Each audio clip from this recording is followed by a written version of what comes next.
안녕하십니까. 12월 24일 성탄 전날 화요일 말씀 묵상 함께 시작하겠습니다. 오늘도 우리 주님의 사랑과 은혜가 넘치고 흐르는 하루, 그래서 주님을 기억하는 하루 되시기를 간절히 기도합니다. 오늘 본문은 출애굽기 39장 1절에서부터 21절까지 말씀이고요. 대제사장의 옷 이야기가 나오는데요.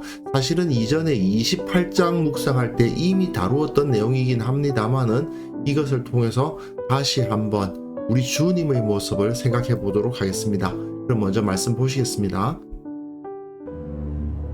그들은 여호와께서 모세에게 명령하신 대로 청색, 자색, 홍색 실로 성소에서 섬길 때 입을 정결한 옷을 만들고 또 아론을 위해 거룩한 옷을 만들었더라.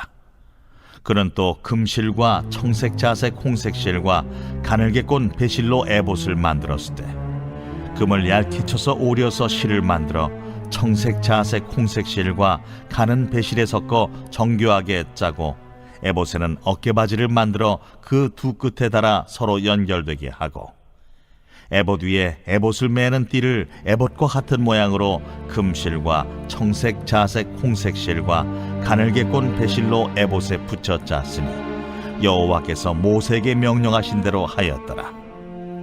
그들은 또 호마노를 깎아 금태에 물려 도장을 새김같이 이스라엘의 아들들의 이름을 그것에 새겨 에봇 어깨바지에 달아 이스라엘의 아들들을 기념하는 보석을 삼았으니 여호와께서 모세에게 명령하신 대로 하였더라. 그가 또 흉패를 정교하게 짜되 에봇과 같은 모양으로 금실과 청색, 자색, 홍색 실과 가늘게 꼰 배실로 하였으니 그것의 길이가 한 뼘, 너비가 한 뼘으로 네모가 반듯하고 두 겹이며 그것에 네 줄 보석을 물렸으니 곧 홍보석, 황옥, 녹주옥이 첫 줄이요 둘째 줄은 석류석, 남보석, 홍만호요 셋째 줄은 호박, 백만호, 자수정이요 넷째 줄은 녹보석, 호만호, 벽옥이라 다 금태에 물렸으니 이 보석들은 이스라엘의 아들들의 이름 곧 그들의 이름대로 12이라. 도장을 새김같이 그 12지파의 각 이름을 새겼으며 그들이 또 순금으로 노끈처럼 사슬을 따 흉패에 붙이고 또 금태 둘과 금고리 둘을 만들어 그 두 고리를 흉패 두 끝에 달고 그 따은 두 금사슬을 흉패 끝 두 고리에 꿰매었으며 그 따은 두 사슬의 다른 두 끝을 에봇 앞 두 어깨바지의 금태에 매고 또 금고리 둘을 만들어 흉패 두 끝에 달았으니 곧 그 에봇을 마주한 안쪽 가장자리에 달았으며 또 금고리 둘을 만들어 에봇 앞 두 어깨바지 아래 매는 자리 가까운 쪽 곧 정교하게 짠 에봇띠 위쪽에 달고 청색끈으로 흉패고리와 에봇고리에 꿰어 흉패로 정교하게 짠 에봇띠 위에 붙여서 에봇에서 벗어지지 않게 하였으니 여호와께서 모세에게 명령하신 대로 하였더라. 오늘 본문은 28장의 대제사장의 옷을 만드는 법에 대한 가르침대로 옷이 시작됐다, 그런 이야기인데, 지난번에 제가 이 성막들에 대한 기록과 성막 안에 있는 성막 본당이라고 불렀던 그 성소와 지성소에 대한 기록이 조금 쓰는 태도가 다르다는 것을 제가 알려드렸던 적이 있습니다. 이 부분 회막이라고도 번역이 되었는데요. 성소와 지성소 그리고 그 안에 들어있는 기물들을 만드는 이야기는 거의 시내산에서 모세가 받았던 말씀을 그대로 복사하다시피 기록하고 있고, 이 뜰을 만드는 이야기를 보면 내용상 차이는 거의 없습니다만은 표현을 조금 자유롭게 한다는 것을 알 수가 있죠.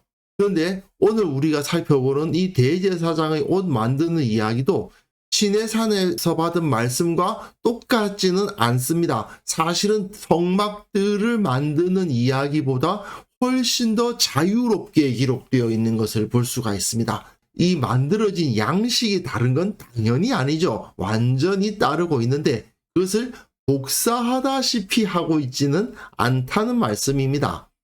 우선 여호와께서 모세에게 명령하신 대로 28장의 내용대로 청색, 자색, 홍색 실로 성소에서 섬길 때 입을 정교한 옷, 대제사장의 옷을 만들어라. 아론을 위해서 거룩한 옷을 만들었다는 것이죠. 그 명령대로 거룩한 옷을 만들었는데 처음에는 에봇 만드는 이야기가 나옵니다. 이 에봇 만드는 이야기를 보시면요. 28장에서는 그냥 금실과 청색, 자색, 홍색 실과 가늘게 꼰 배실로 정교하게 짜서 에봇을 지어라고만 되어 있는데 여기서는 금을 얇게 쳐서 오려서 실을 만들어라는 말도 표현되어 있고 또 그 표현들을 보면 조금씩 다르다는 것을 볼 수 있습니다. 물론 전반적인 내용은 똑같죠. 어쨌든 말씀대로 이 에봇을 만들었다 하는 것을 알 수가 있습니다. 에봇은 여기 마치 앞치마처럼 되어 있는 이 옷을 말하는 것이죠. 청색, 자색, 홍색 실과 흰 실과 금실까지 섞어서 아름답게 짠 옷입니다. 또 호마노를 깎아 금태에 물려 도장을 새김같이 이스라엘의 아들들의 이름을 그것에 새겨 에봇 어깨바지에 달아라 되어 있는데 어깨에다가 붙이는 거예요. 그러니까 견장이라고 부를 수도 있겠죠. 이스라엘의 아들들을 기념하는 보석을 삼았으니 여호와께서 모세에게 명령하신 대로 하였더라 되어 있는데 28장에서는 상당히 길게 기록되어 있는 것을 볼 수 있습니다. 그런데 이것을 많이 요약해서 기록하고 있죠. 그러나 어쨌든 호마노라는 보석에 이스라엘의 아들들의 이름을 써서 그 어깨에 달 수 있도록 만들고 금태에 붙여라. 이거는 그대로 따르고 있죠. 그래서 여호와께서 모세에게 명령하신 대로 하였다라고 되어 있습니다. 그리고 흉패를 만드는데 이 흉패 이야기는 출애굽기 28장 15절에서부터 21절인데 이 흉패 이야기는 비교를 해보면 거의 차이가 없어요. 거의 똑같이 기록되어 있습니다. 즉 대제사장이 입은 옷 중에서 이 흉패가 매우 중요했구나 하는 것을 알 수 있습니다. 여기서 길이 한 뼘, 너비 한 뼘, 네모가 반듯하고 두 겹이다. 네 줄 보석을 물렸다. 이렇게 또 보석들의 목록이 제시되고 있고 다 금태에 물렸다. 이런 것을 다 일일이 쓰고 있는 것을 보면 이 대제사장의 옷에서 이 흉패의 중요성이 굉장히 컸구나 하는 것을 알 수 있습니다. 그들이 또 순금으로 노끈처럼 사슬을 따 흉패에 붙이고 금태 둘과 금고리 둘을 만들어 고리를 흉패 두 끝에 달고 그 따은 두 금사슬을 흉패 끝 두 고리에 메었고 그 따은 두 사슬의 다른 두 끝을 에봇 앞 두 어깨바지 금태에 맸다라고 되어 있는데 여기 흉패를 붙이고 있는데 어깨에는 호마노로 된 견장을 붙이고 있단 말이에요. 그런데 이 견장과 흉패는 금사슬로 연결되어 있습니다. 그리고 나중에 나오겠지만 여기는 청색 끈으로 연결되어 있어요. 어깨는 금사슬, 이 허리는 에봇과 청색 끈으로 연결되어 있는데 방금 읽은 본문은 이 금사슬 부분인 거예요. 출애굽기 28장에서는 견장 만드는 이야기를 하면서 순금으로 노끈처럼 두 사슬을 따으라는 이야기가 나오고 또 28장 22절, 14절과 22절 떨어져 있잖아요. 그런데 또 한 번 순금으로 노끈처럼 따은 사슬을 붙여라는 이야기가 또 나와요. 그런데 여기서는 금사슬 이야기가 한 번만 나오는 거죠. 어깨에 견장 만들 때 금사슬 달아야 된다는 말 나오고 또 이 흉패를 만든 다음에 그 금사슬을 이어라는 말이 또 나오는데 여기서는 견장 만들었다, 흉패 만들었다, 금사슬로 이었다 이렇게 표현해주고 있는 겁니다. 그러니까 만들다 보면 어쨌든 견장을 먼저 만들고 그 다음에 흉패를 만들고 금사슬로 이어야 될 거 아니에요. 그러니까 만드는 순서로서는 그렇게 되니까 이렇게 기록하고 있는 것입니다. 어쨌든 이런 것을 보아도 그냥 그대로 복사하듯이 하는 것이 아니라 상당히 자유도가 높아진다는 것은 분명하죠. 왜냐? 대제사장의 옷은 어쩔 수 없이 해지게 되어 있고 대대로 그 대제사장의 옷을 물려받게 되겠지만 언젠가는 그것을 다시 만들어야 되잖아요. 그러다 보니까 이런 것들은 영원히 유지될 수 있는 기물이 아니므로 이렇게 자유롭게 쓰고 있는 것이 아닌가 하고 생각이 됩니다. 19절부터 21절 보시면 이제 금고리 둘을 만들어서 흉패 두 끝에 달아서 에봇을 마주한 쪽 가장자리에 달고 그 다음에 청색 끈으로 흉패고리와 에봇고리에 꿰라는 이야기가 나오죠. 역시 28장에서도 같은 이야기가 나오고 있습니다. 그런데 청색 끈으로 흉패고리와 에봇고리에 꿰어 흉패로 정교하게 짠 에봇띠 위에 붙여서 에봇에서 벗어지지 않게 하였다. 청색 끈으로 흉패고리와 에봇고리에 꿰어 흉패로 정교하게 짠 에봇띠 위에 붙어 떨어지지 않게 하라. 이런 부분을 보면 굉장히 비슷하다는 것을 볼 수 있습니다. 즉 대제사장의 옷에 대해서 기록하면서 특별히 흉패와 관련된 기록은 시내산에서 받은 말씀을 별로 크게 변화시키지 않는 것을 볼 수 있어요. 그러니까 대제사장의 여러 옷 중에서도 이 흉패가 매우 중요했구나. 그리고 이 흉패와 금사슬로 연결되어 있는 그 호마노로 만들어서 12 아들들의 이름을 기록하고 있는 견장이 이 대제사장에게 상당히 중요한 의미를 가졌겠구나 하는 것을 짐작할 수가 있습니다.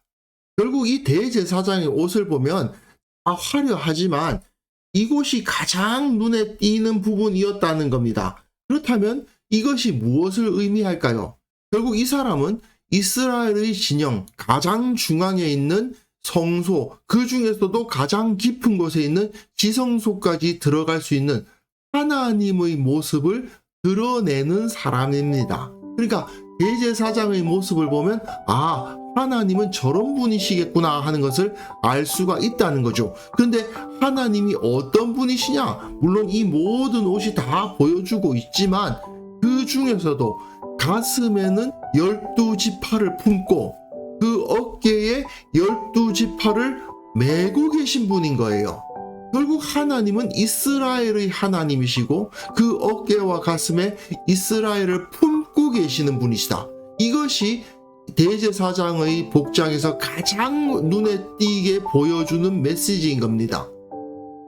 이스라엘이 대제사장이 입고 있는 옷을 통해서 하나님이 어떤 분이신지를 알았듯이 우리도 참 대제사장으로 오신 예수님이 어떤 분이신지를 알 수 있죠. 지금도 우리 주님은 우리를 가슴에 품고 계시고 어깨로 우리를 지탱하고 계신 분이시라는 것을 이 대제사장의 옷을 통해서 묵상할 수가 있습니다. 오늘도 우리가 주님을 기억하고 기뻐하고 감사할 수 있어야 되지 않겠습니까? 그래서 이 시간 함께 기도하실 때에는 나를 사랑하시고 지켜주시는 주님 늘 기억하게 하시고 특별히 내일 성탄절인데 주님을 기억하며 주님을 높이는 자가 되게 하여 주옵소서. 우리 교회의 모든 부분이 예수님의 모습을 드러낼 수 있도록 도와주옵소서. 함께 기도하는 시간 가졌으면 합니다.